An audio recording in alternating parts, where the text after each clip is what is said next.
Hello mga tits! Welcome back dito sa ating channel. For today's video, ipapakita ko lang sa inyo ang aking nabiling pressure washer.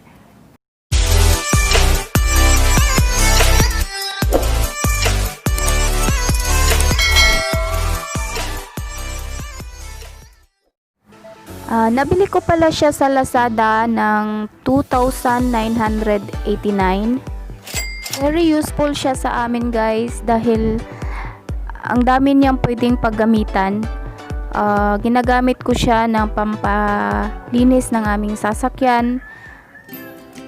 Ginagamit ko din siyang pangtanggal ng mga lumot-lumot na dumidikit sa semento.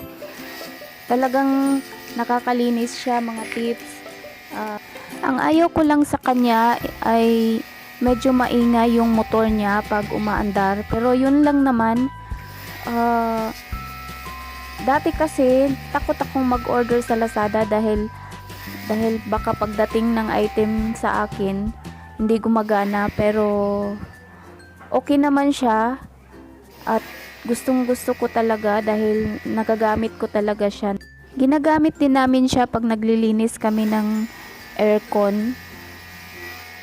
Sana hindi siya masira kaagad. Bali nagamit ko na siya ng mga 4 na beses siguro. Hindi pa naman siya nagluluko. Sana nga hindi siya masira agad. Maisa-suggest ko talaga ito sa inyo dahil bukod sa mura lang siya, madali pa siyang gamitin. At saka maliit lang siya.